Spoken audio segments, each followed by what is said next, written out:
On va continuer cet après-midi avec une conférence sur le thème de l'autisme avec la thérapie d'échange et de développement. Donc, on est vraiment très heureux d'accueillir Pascal Dansard.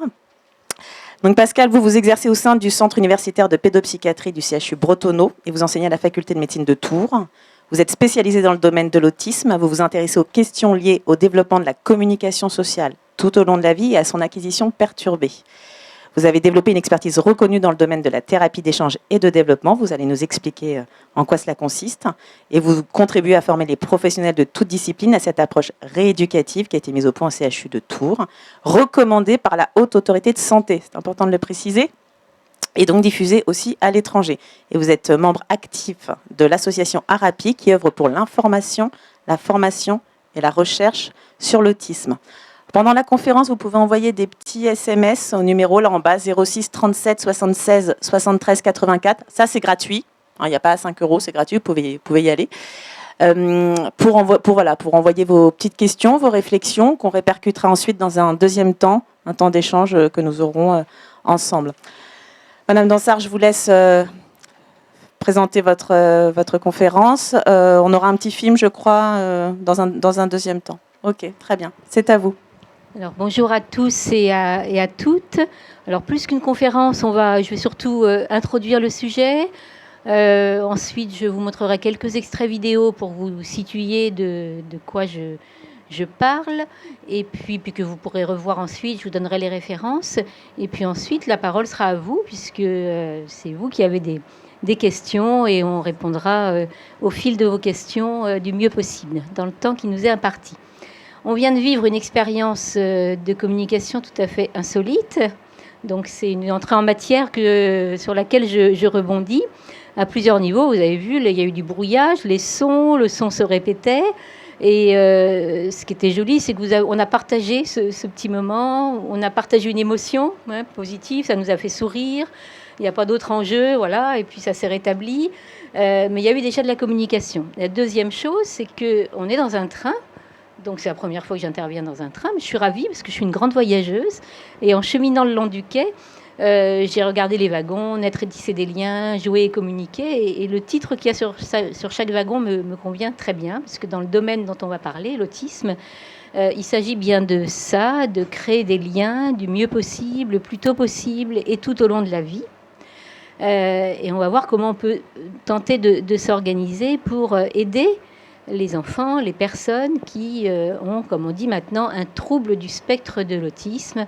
En tout cas, un problème, on va faire simple au début, un problème de communication.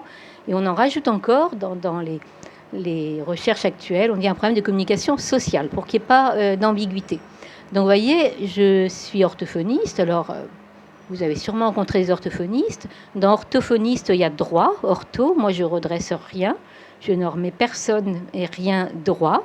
Je me suis retrouvée à travailler dans le service de pédopsychiatrie qui est situé à l'hôpital Bretonneau. Et j'ai été amenée à rencontrer des enfants, des petits-enfants sans langage. Et donc, jeune professionnelle, je me demandais bien ce que je ferais avec ces enfants que l'on me confiait pour les amener sur le chemin du langage, mais qui, de toute évidence, n'avaient pas les clés, les codes de base de la communication. Et c'est comme ça que je suis arrivée à la thérapie d'échange et de développement.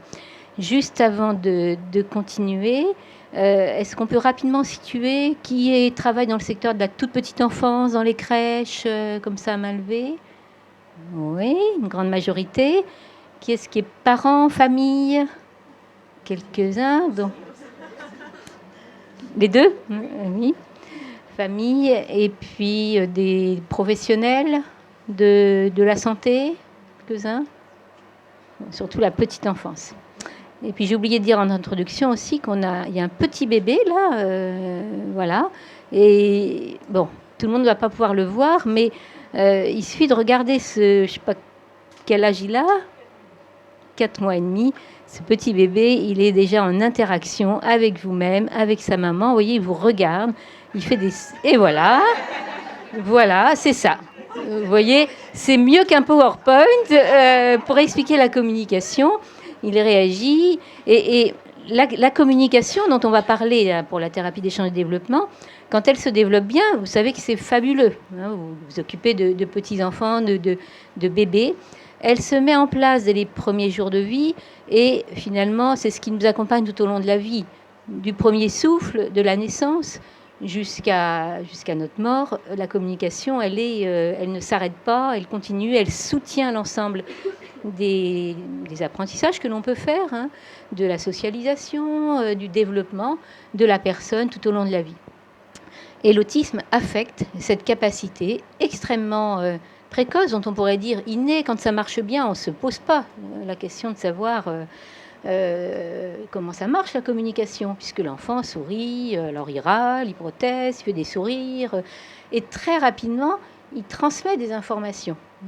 Il transmet des informations, il fait comprendre qu'il a faim, il fait comprendre qu'il a sommeil, qu'il est inconfortable. Et ça se passe, ça va très très vite, mais l'essentiel des bases de la communication se met en place dans les 6 premiers mois, la première année de vie jusqu'à la 2e année de vie. Vous voyez, avant le langage. Parce qu'on parle souvent du langage, et quand on voit orthophoniste, on se dit, ça y est, elle va nous parler du langage. Je vais parler de tout sauf du langage aujourd'hui. Mais vraiment, je vais parler de communication parce que notre hypothèse de travail à Tours, dans l'équipe de Tours, comme on dit, c'est de dire que si on agit très tôt, si l'autisme est probablement lié à un déficit neurosensoriel, neurodéveloppemental, très précocement, il va falloir agir tôt pour rééduquer, c'est ça la thérapie d'échange et de développement, pour rééduquer les fonctions de base de la communication sociale qui ne se sont pas mises en place. Non pas parce que les mamans s'y prennent mal, ou les professionnels, les assistantes maternelles s'y prennent mal avec le bébé, non pas parce que le bébé ne veut pas s'orienter vers vous, ou vers sa maman, ou vers la mamie, mais parce qu'un certain nombre de désordres que les recherches tentent de décrire et de mieux comprendre affectent ces toutes premières fonctions de communication. Fonctions de communication, vous voyez, même là, on les met en... Pour moi, c'est un exercice difficile parce que j'ai des personnes à gauche, j'ai des personnes à droite, j'ai un monsieur en face qui me filme. Vous voyez que il faudrait que je me déplace pour voir tout le monde. Je ne peux pas voir tout le monde, donc je mets, vous voyez, sur le côté, je perçois, je vois un monsieur sourire, une dame qui hoche la tête, voilà. Depuis le début, vous m'envoyez des signes de communication. Si vous mettez tous à dormir, je me dirais, bon, je les ai ennuyés. Si le petit se met à pleurer, j'essaierai de me dire, il a chaud, il y a quelque chose qui ne va pas, c'est trop long, etc., etc. Et donc, vous voyez que si vous interrogez quelques minutes sur ce qu'est la communication, eh ben, ce n'est pas si simple que ça. C'est-à-dire, en temps réel, il faut être capable de s'orienter, de regarder, de lire sur les visages ce qui se passe. Vous me transmettez des informations sociales qui vont m'être utiles pour m'adapter et me synchroniser comme ça régulièrement avec vous-même. Alors, 2 à 2, si je regarde madame, on va réussir, voilà, on se transmet, elle me sourit, elle a l'air bienveillante, voilà. Quand c'est un groupe, c'est encore plus compliqué. Et vous voyez, il y a un bruit de fond là, il y a un bruit de fond derrière, il vous gêne pas trop, on a le micro, il me gêne pas trop, j'arrive un petit peu à l'inhiber. On peut imaginer qu'un enfant avec autisme, il n'arrivera pas à inhiber ces informations sensorielles qui sont du bruit de fond quelque part, hein, et que du coup, il aura du mal à prêter attention à la voix de la maman, à la maîtresse d'école qui lui parlera plus tard, etc. Donc, on va devoir mieux comprendre ce problème qu'est l'autisme pour mieux y remédier. Voilà, ça c'était pour entrer de plein pied dans le domaine de la communication. Alors, la thérapie d'échange et de développement, est-ce que certains d'entre vous en avaient déjà entendu parler avant de venir ici? Ou est-ce que vous êtes venus par pure curiosité? Qu'est-ce qu'il en avait entendu parler? Un petit peu. Voilà. Donc, c'est une thérapie qui est tourangelle. Voilà, on a du bon vin en Touraine, on a d'autres choses, on a les châteaux. Et puis, voilà, à l'hôpital, il y a un service, qui est le service de pédopsychiatrie, qui était animé, dirigé par le professeur Lelore il y a une trentaine, quarantaine d'années. Et c'est cette équipe du professeur Lelore et à sa suite du professeur Barthélémy qui ont mis en place cette thérapie à une époque où on ne connaissait pas grand-chose sur l'autisme, c'est important. Il n'y avait pas toutes les recherches sur le cerveau que vous avez aperçues dans le train. Il y avait de la bonne volonté, il y avait des intuitions, il y avait des grands médecins, et il y avait l'observation. Je ne sais plus dans quelle conférence, en regardant un petit peu les conférences, j'ai lu que l'observation attentive, telle que vous pouvez la pratiquer dans vos métiers respectifs, telle que les mamans la pratiquent avec leurs bébés, on observe les bébés, c'était à l'époque une clé déjà pour mieux connaître, mieux décrire ces enfants, et puis mieux les approcher, rentrer en communication avec eux. Et donc cette approche, cette méthode, j'insiste sur le mot méthode parce que c'est pas une technique, vous voyez, c'est une approche très, très globale. Elle est toujours à l'œuvre dans nos services. Elle est nourrie des recherches de l'unité INSERM qui est adossée au service où je travaille. Et elle est toujours pratiquée et diffusée, comme on l'a dit en introduction, et sous la direction du professeur Bonnet-Brio, que j'excuse, qui était initialement invité. Voilà, donc je suis là, Pascal Dansard, mais c'est pas moi qui ai créé la thérapie d'échange et de développement. J'essaye d'en être une ambassadrice, aussi fidèle que possible au modèle qui soutient cette pratique. Mais je suis là, je représente une équipe et je peux vous dire qu'il y avait des infirmiers éducatrices qui, juste avant que je n'arrive, regrettaient de ne pas visiter le train, de ne pas assister aux conférences. Mais les enfants sont à l'hôpital, donc ils étaient avec eux. Donc, on va reprendre ces 3 mots. Thérapie, c'est un soin, c'est une pratique de soins qui est conduite sous la direction, on va dire, qui est conduite par des thérapeutes qui ont reçu une formation complémentaire à leur métier d'origine. Ça peut être fait par des orthophonistes, ça peut être fait par des éducateurs, par des médecins, par des infirmières, par des psychomotriciennes. Tous les métiers peuvent contribuer à cette pratique, mais tous ces personnels, ces professionnels reçoivent une formation complémentaire qui porte surtout sur la compréhension qu'on peut avoir de l'autisme, et puis ensuite sur la mise en place, le déroulement de cette thérapie. Ensuite, il y a deux lettres E, comme échange, parce qu'on dit aussi TED, trouble envahissant du développement. Là, c'est TED, thérapie d'échange et de développement. Échange, c'est-à-dire qu'au cœur de cette pratique, on va rechercher à tout moment l'échange. Le mot échange, tout le monde le comprend. L'échange, c'est à toi, à moi. On pourrait dire la réciprocité. L'échange entre un enfant qui n'est pas fort en communication, n'est vraiment pas débrouillé, et puis un partenaire qui en face est supposé, alors pas forcément être plus fort, parce qu'on ne va pas créer de déséquilibre, mais se mettre à la portée de cet enfant qui est novice, qui n'a pas les ingrédients, les bases de la communication. Et le défi, l'enjeu, ça va être de mettre en place, de favoriser la mise en place de ces premiers échanges. Échange par la voix, échange par le regard, échange par les mimiques, échange par les gestes, échange par le corporel. Voyez, c'est échange avec des objets. Vous voyez, quand vous jouez avec des petits, on fait une tour de cube, à toi, à moi, on échange. On ne fait qu'échanger. Quand on est avec un bébé, qu'on joue avec lui, on se rend plus compte qu'on passe notre temps à échanger. Le petit, là, je ne suis pas avec lui, le bébé, et puis la situation est particulière, mais il a fait un son. Je pense que dans d'autres situations, j'aurais pu reprendre ces sons. Vous voyez ? Et puis, c'est un dialogue vocal, un échange vocal qui serait mis en place. Et développement, parce que notre objectif, l'objectif de ces thérapies, c'est que grâce à ces soins très, très particuliers, très spécifiques, on va mettre en place les premières reconnaissances des signes d'autisme, on espère que les autres fonctions du développement vont se mettre en place plus facilement. L'idée, c'est que de créer un socle un petit peu pour le développement. Le socle, c'est la communication.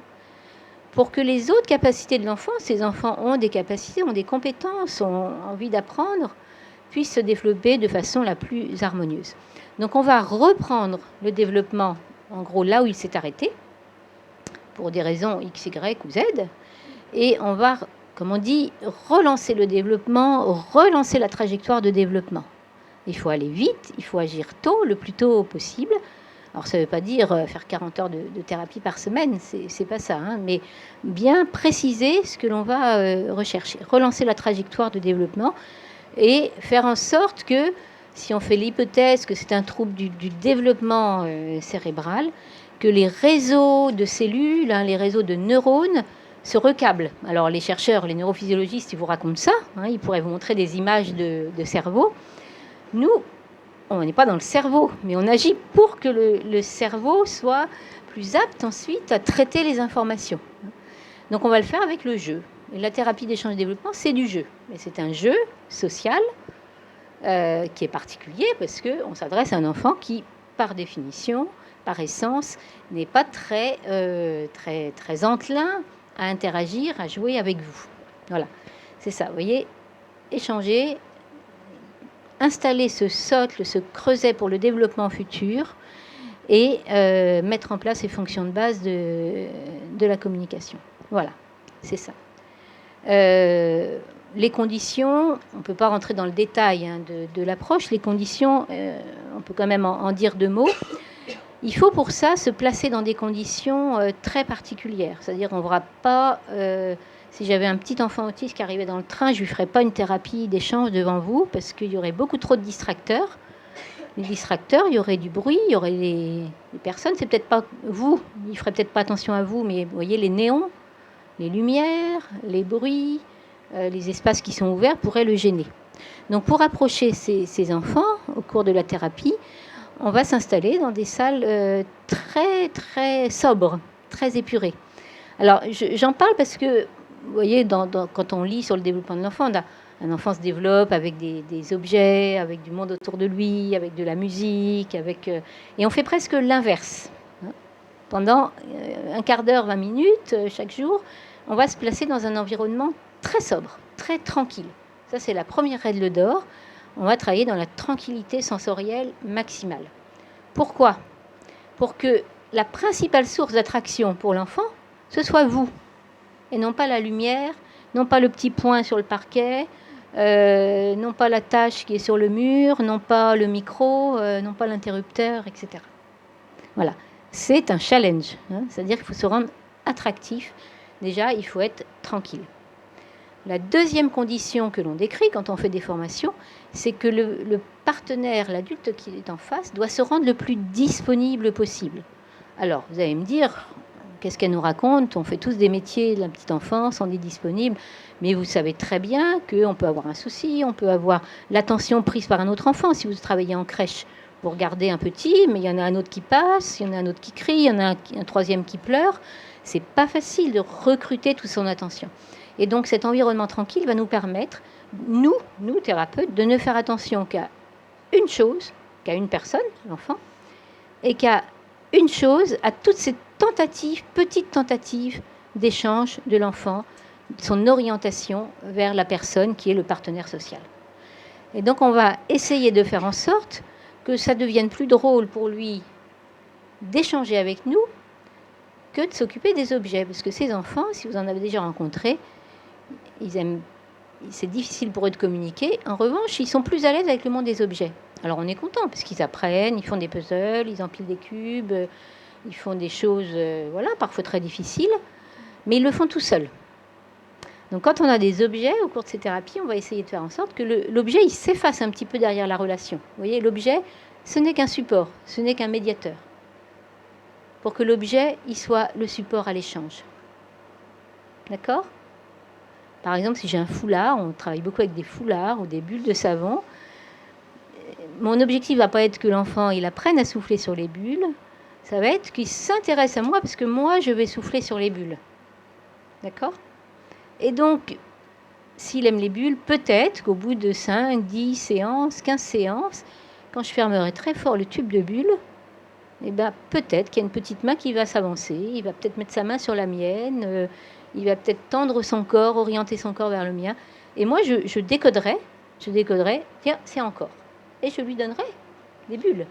On fait fonctionner la communication. Mais on la fait fonctionner avec des petits riens. On ne va pas attendre un mot, on ne va pas attendre un geste, on ne va pas attendre qu'il pointe du doigt. On va prendre le répertoire de l'enfant là où il est, là où il en est. Et on va dire, transformer l'essai. C'est un peu comme une partie de tennis. Lui, il m'envoie la balle près du filet. Moi, je cours, je rattrape la balle, je lui renvoie, et ainsi de suite. D'accord ?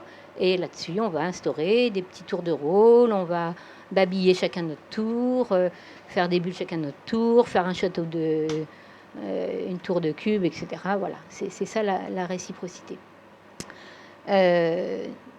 Tranquillité, disponibilité, et puis la réciprocité, donc c'est ce que j'ai expliqué. Voilà, ça paraît simple, c'est une thérapie qui ne coûte pas cher en termes de matériel, mais en termes de compréhension, de formation et d'huile de coude et de créativité, c'est une thérapie qui est tous les thérapeutes, ça je vous transmets ce que tous les thérapeutes disent, les plus novices aux plus confirmés, hein, c'est pas parce qu'on a 30 ans dans le métier que voilà, ça reste une thérapie qui est exigeante parce qu'on doit être force tout le temps de créativité, d'observation de l'enfant, de reprendre les choses au moment où elle s'exprime, etc. Donc voilà, c'est cette curiosité. On dit que les enfants ordinaires ont une curiosité, on dit physiologique, hein, c'est-à-dire que l'enfant naît avec une orientation naturelle vers l'environnement social. Les enfants avec autisme ont aussi cette curiosité. Ils l'ont. Contrairement à ce qu'on peut penser, on dit ils ne savent pas faire, on insiste toujours sur ce qu'ils ne savent pas faire. Non, l'observation, les recherches montrent que ces enfants ont des compétences. Par contre, leur curiosité, elle s'oriente plus vers le monde des objets que vers le monde des personnes. Et le travail de la thérapie d'échange, la TED comme on dit, ça va être de réorienter cette curiosité vers le monde des personnes. Voilà. Quand on arrive à ce que l'enfant trouve drôle et intéressant de passer un quart d'heure avec un adulte, avec son thérapeute, voilà, on n'a pas fini le travail, on ne fait que le commencer, mais on a déjà installé une première marche. Et ensuite, on va faire en sorte que ça se généralise dans l'environnement quotidien, puisque notre idée, hein, notre obsession toujours, c'est que l'enfant, il ait des clés, des capacités qui sont les siennes. Elles sont très variables d'un enfant à l'autre. Vous voyez, je ne rentre pas dans les détails. Hein. Certains n'accéderont jamais au langage. D'autres maîtriseront un langage très sophistiqué, comme vous voyez de temps en temps des adultes qui parlent à la télévision. Mais que le petit qui ne parle pas, qui a peut-être une épilepsie, qui a un retard de développement, ou l'adulte qui fait des conférences comme Joseph Chovanec, toutes ces personnes, elles ont en commun d'avoir le même problème de communication sociale, c'est-à-dire de ne pas décoder les signaux sociaux comme nous le faisons, de ne pas bien les percevoir, de ne pas bien les décoder, de ne pas bien les interpréter et de ne pas savoir eux-mêmes engager un échange avec des partenaires. Voilà, je pense que si on veut garder du temps pour les questions, sauf si comme ça à chaud vous voulez rebondir, on peut montrer les premières minutes d'un film que vous trouverez maintenant, il est sur Internet. Si vous tapez la thérapie d'échange sur Google et que vous allez sur les vidéos, c'est un film d'une trentaine de minutes dont on va voir quelques extraits. Le film que vous allez voir a été tourné il y a maintenant bientôt 2 ans qui ont suffi pour faire avancer le champ des connaissances dans le domaine de l'autisme. Tout d'abord sur le plan du diagnostic, on parle maintenant de troubles du spectre autistique caractérisés par 2 dimensions et non plus la triade dont on parlait auparavant, 2 dimensions cliniques qui relient pour la première donc les difficultés de communication sociale et d'interaction sociale associées donc à cette seconde dimension autour des comportements répétés et des intérêts restreints. Un autre point qu'il faut citer également est cette notion de trajectoire développementale, de dynamique de développement. On peut observer en effet maintenant chez des jeunes adultes des évolutions extrêmement positives, jeunes adultes qui ont pu bénéficier justement pour certains d'interventions précoces comme la thérapie d'échange et de développement qui va vous être présentée dans le film.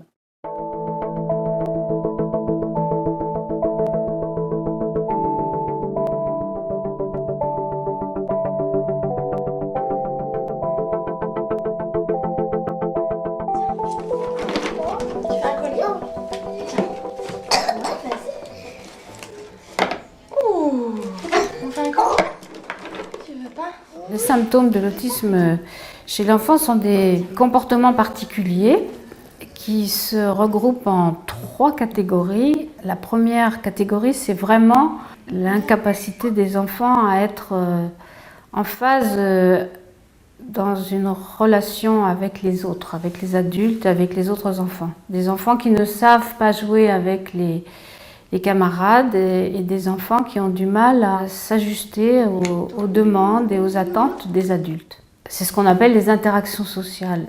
La deuxième rubrique, le deuxième ensemble, c'est vraiment des troubles de la communication.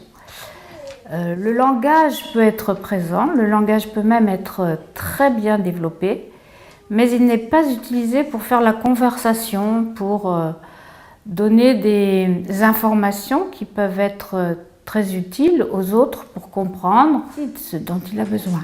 Le troisième ensemble de comportements, c'est ce qu'on appelle le caractère restreint, répétitif, des enfants qui ont des mouvements très particuliers, qui se répètent dans le temps, des mouvements qui n'ont pas de destinée fonctionnelle, et puis aussi des idées qui se répètent, ce qu'on appelle des intérêts particuliers.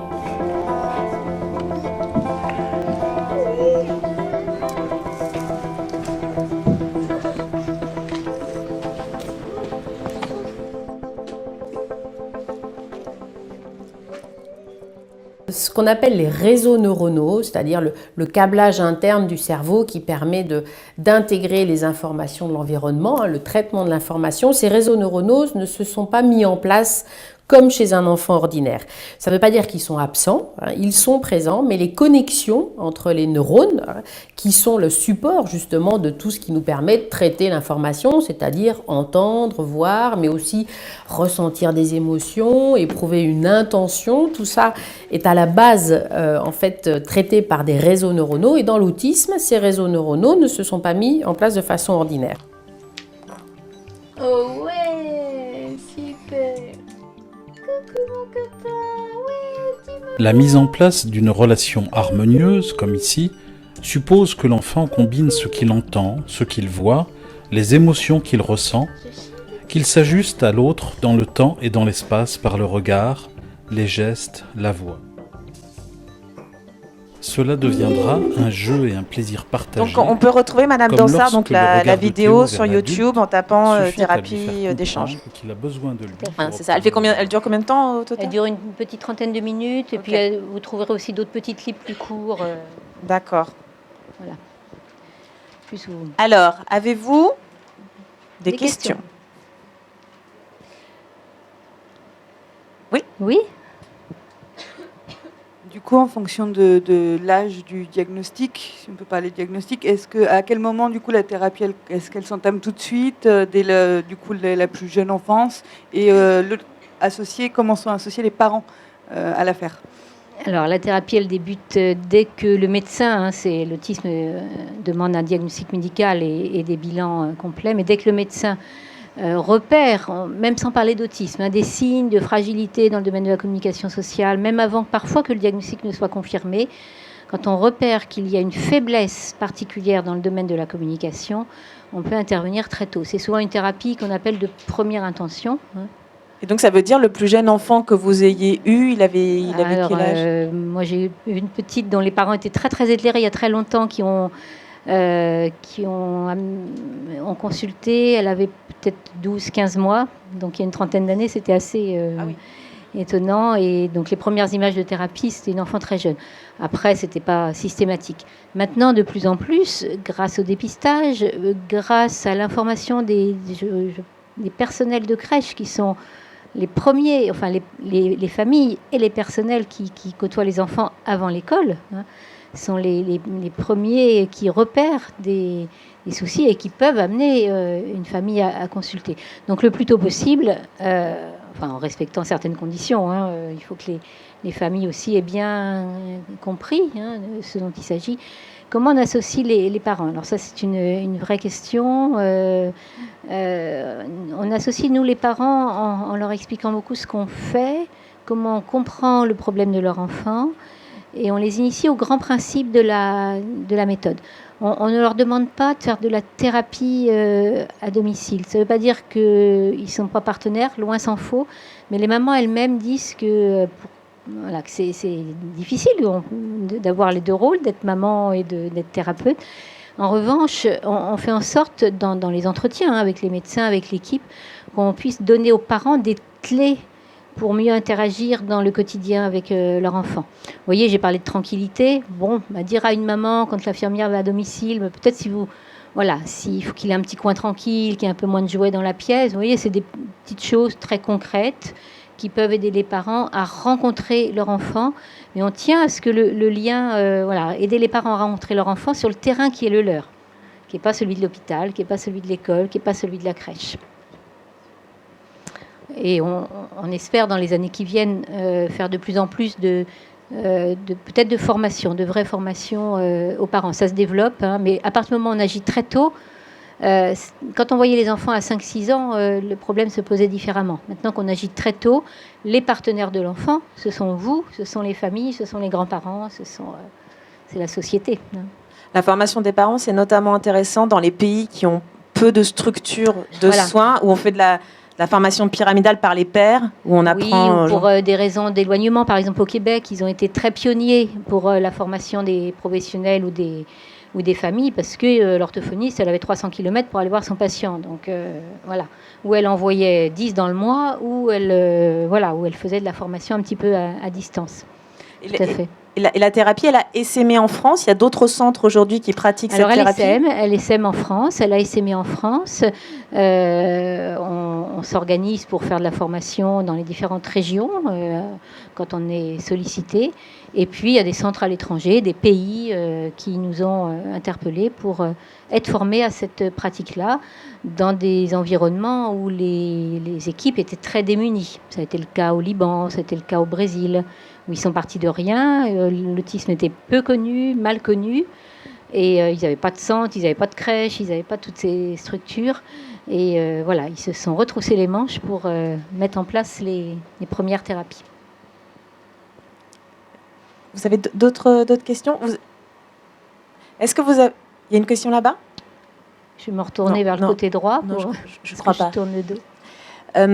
Est-ce que vous avez du coup des retours sur des enfants que vous avez eus il y a maintenant de nombreuses années? Est-ce que vous avez pu faire des évaluations sur votre travail? Alors, je ne vais pas dire randomiser parce que c'est un peu compliqué, mais... Oui, on ne va pas rentrer dans les détails techniques. Oui, il y a des recherches, il y a eu des recherches longitudinales, et puis il y a aussi les retours qu'on a cliniquement parlant en revoyant des enfants qu'on a connus tôt et qui reviennent consulter au centre de ressources autisme qui est dans l'hôpital Bretonneau, qui reviennent pour des examens. Alors, moi, j'ai une patiente, ma première patiente avec qui j'ai pratiqué la TED et puis l'orthophonie. Je l'ai revue l'an dernier, elle avait 40 ans. Donc, ça ne m'a pas rajeunie, mais elle m'a reconnue. Et puis, voilà, elle parle maintenant. Elle nous avait quittés à l'âge de 8 ans, elle avait un petit peu de langage. Et c'est maintenant une jeune femme qui ne s'est pas souvenue de la thérapie, mais qui s'est souvenue des cours de récréation et des toboggans et des balançoires. Voilà. Elle n'a pas été traumatisée, quoi. Elle n'a pas été traumatisée. Mais c'est une vraie question. Il faut faire des études longitudinales pour, en tout cas, mesurer les effets. Après, la difficulté de ces recherches, c'est qu'on ne peut pas faire un groupe sans thérapie et un groupe avec thérapie pour voir si la TED marche mieux que rien. Vous voyez, c'est pas très éthique. Donc, les études sont très, très difficiles à faire. En tout cas, on peut comparer ce que l'on sait faire et on le fait au quotidien. Je ne l'ai pas dit, mais ces thérapies sont évaluées régulièrement. C'est-à-dire on peut évaluer la progression de l'enfant et comparer ce qu'il fait au mois d'août par rapport à ce qu'il faisait au mois de septembre, un an avant. Donc comparer l'enfant par rapport à lui-même. Le comparer à un petit camarade, c'est pas très intéressant. Hein, voilà, chacun a sa trajectoire propre. Et on fait des évaluations régulières tous les 3 mois, 6 mois, pour voir si ça va dans le bon sens, qu'est-ce qu'il faut réajuster, qu'est-ce qu'on va revoir dans le programme, comment on va s'y prendre pour la suite de la thérapie. Après, on pourrait comparer différents types de prise en charge. On compare, oui. Comparer différents types de prise en charge. Il y a des recherches il y a d'autres pratiques qui sont recommandées. Après, elles ne sont pas superposables. Vous voyez, il n'y a pas de concurrence parce que vous entendez peut-être beaucoup de choses. Voilà, il faut faire ci, il faut faire ça. Chaque thérapie, ou chaque pratique a sa place. La thérapie d'échange et de développement n'exclut pas du tout l'éducation structurée comme elle est préconisée. C'est une thérapie. À côté de ça, les enfants bénéficient de programmes éducatifs, bénéficient de psychomotricité, d'orthophonie, etc. Il y a vous voyez, c'est un peu un cocktail, c'est un peu une mosaïque, et le travail de l'équipe médicale, c'est de choisir au bon moment les bonnes thérapies, les bons outils. On a une boîte à outils, on essaie de s'en servir le mieux possible pour aider l'enfant et surtout réévaluer régulièrement. On est dans un domaine, on a parlé du développement, tout le train c'est sur le développement. Le développement, c'est pas figé. Ces enfants, ils n'ont pas une lésion, vous voyez, fixée. Donc le développement, on l'a dit dans le film, ça bouge avec l'autisme, mais aussi parce que l'enfant grandit. Comme tout enfant, il grandit. Comme tout enfant, il passe par des phases de développement qu'il faut prendre en compte. L'enfant autiste qui se met à s'opposer, à dire non, ben voilà. Peut-être aussi, c'est que son développement est en train de se remettre en route, en marche. Et ça, c'est très compliqué de faire la part des choses entre ce qui est lié au handicap et lié à l'âge, etc. Donc il faut suivre régulièrement l'évolution de l'enfant. Oui, madame.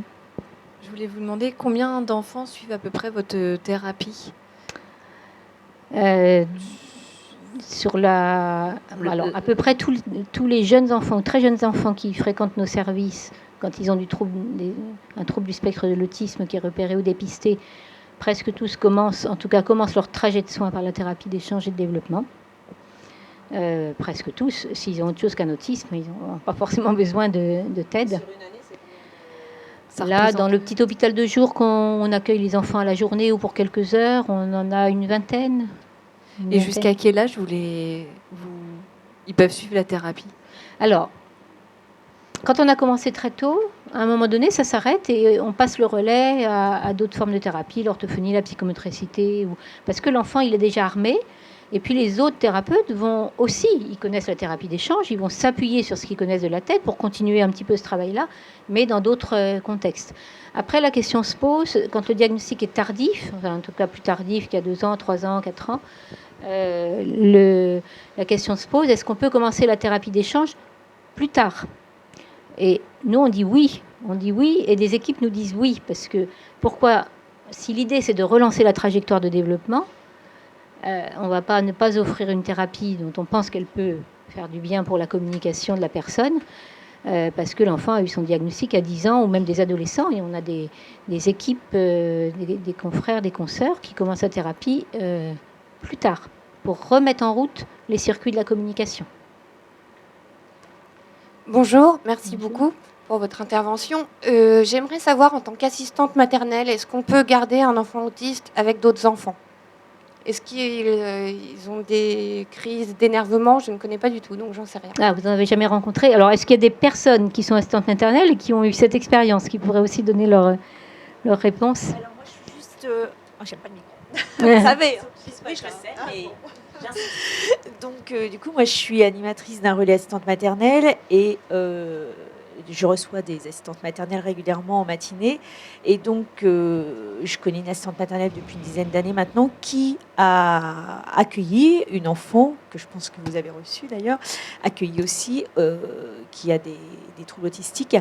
Et elle a été en contact avec vos services, puisque vos services peuvent aussi la contacter, échanger avec elle et l'accompagner. C'est ce qu'ils ont fait régulièrement. Et elle est encore chez elle. Maintenant, elle est en IME, cette petite, mais elle est encore chez elle, de temps en temps, encore accueillie chez elle. Mais vos services se sont mis en contact avec elle et ils ont fait un travail ensemble. En fait, on ne coupe pas ces enfants du milieu de vie. Avant l'école, c'est la crèche, mais on réfléchit sur la manière dont on peut les accueillir. C'est pas, vous voyez, si je disais, bien sûr, ils peuvent être en contact. Oui, ils doivent être en contact avec d'autres, parce que la vie, c'est avec d'autres enfants. Par contre, il faut aider les professionnels, il faut trouver les bons moments, il faut trouver le bon dosage. Hein. Un petit peu de soins à l'hôpital, une rééducation ailleurs, un temps d'accueil en crèche, des professionnels attentifs, soutenus et épaulés, parce qu'on ne peut pas vous laisser un enfant avec des difficultés parfois graves, très graves de communication, sans épauler les professionnels. Donc ma réponse, elle est prudente, c'est oui, sous réserve, de la même façon qu'à l'école, on va aider les AVS, on connaît les AESH actuellement. Les lois, de toute façon, recommandent. Mais avant d'avoir des lois, on savait qu'il fallait que ces enfants, on les habitue très très tôt à être en lien social. Après, on ne va pas demander la même chose à une crèche qu'à un thérapeute qui est tout seul dans une petite pièce, qui fait ce qu'on a vu. Mais bien sûr, les enfants, avant d'aller à l'école, fréquentent les crèches. Je vais devoir interrompre ce moment de communication. Je fais retentir le gong. Ah, pardon.